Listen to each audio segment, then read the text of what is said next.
How's it going, everyone? It's Sam. Happy Friday. We're going to look at Tesla because they've had a lot of news this week. And I'm sure you've heard some of it if you are interested in Tesla or own Tesla stock, but there are several different pieces. We also have to take a look at some of our other plays, which one is going up pretty significantly today, and one is just continuously falling off over the long term. But I want to remind you of something long term on it. Before we get started, though, if you guys don't know, my name is Sam. I make daily videos on everything investing. And if you guys don't mind hitting the like button, hitting the subscribe button, that helps a lot. If you guys want, there is a link down there to Webull to get 2 free stocks worth up to almost $1,900. And there's a link down there to BlockFi in case you want interest rate on your cryptocurrency.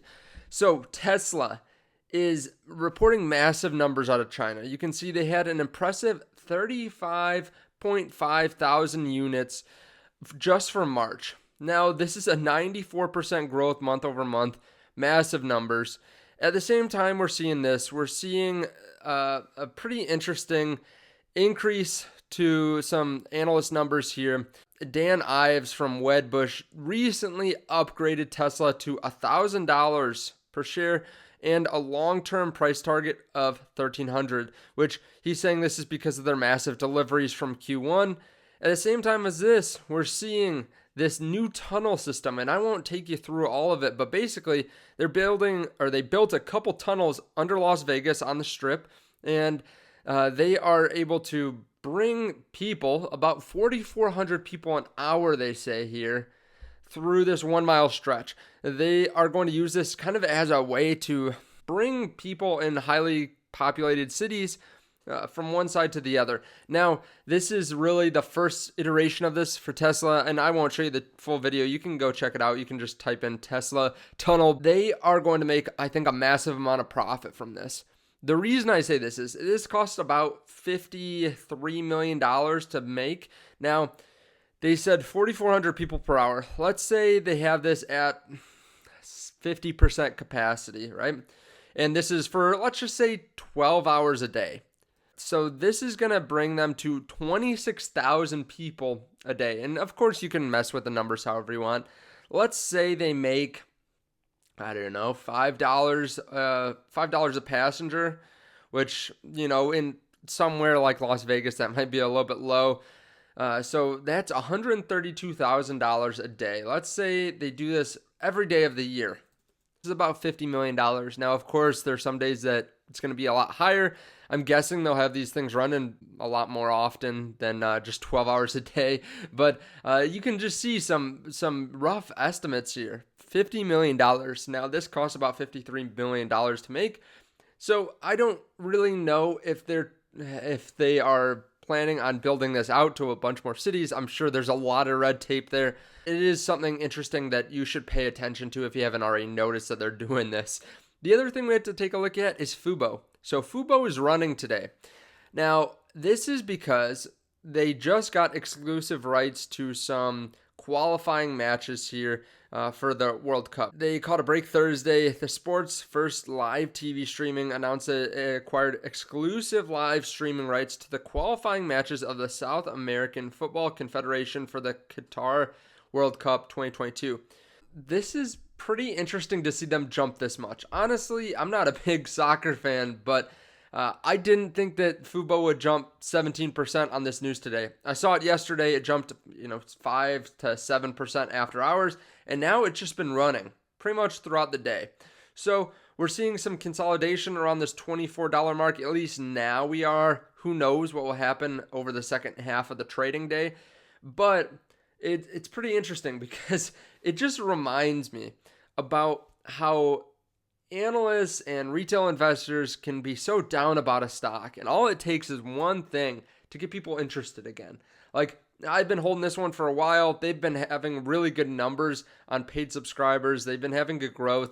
For me, I see this as a couple year-long play. Of course, like if there's massive price action short term, I could always see myself selling any stock if it goes up too fast. But with this one, I see this as really a play on gambling, right? They acquired this Victory company and they're launching a sports book, hopefully this year. Now, that is where the profitability of this business comes in. They need that sports book. It just reminds me, though, that we just saw this plummet from $50 a share down to 20, and no one cared about it. Now that they got some exclusive rights, I don't think this company is valued or is really worth 18% more than it was yesterday, but I like this over the long term, and I think that once they introduce sports gambling, it's going to make a lot of sense. It's just interesting because this is where you have to have conviction in your stocks. If you really like a stock, that you should hold on to it, because a lot of people sold. A lot of people were just down. They kept on seeing negative news come out. The next company we're talking about is Sense, and this is kind of in the position that Fubo was before they got some good news. This company, this stock, was at $5.27 halfway through February, and since then, down about 53%. It's gotten no love, and it's taken a massive nosedive right now. There really isn't a lot of negative catalyst for this one. There isn't a lot of negative news. A lot of people were talking about how it was a multi-bagger. Like Seeking Alpha a month ago was talking about how this was a multi-bagger. And a month ago, this thing was at $3.30. I'm still holding on to my shares. I bought in at $1.70 and then bought more at $1.50 when they had an offering. I'm holding this one. If it gets too low, I might pick up more shares, because remember, this is going to have a massive catalyst when the FDA approves, most likely approves, their 180-day system. It's a biotech stock. Biotechs are not in favor right now in the market. A lot of people are selling these puppies off because they're not producing returns. They're not getting hype like they were a month ago.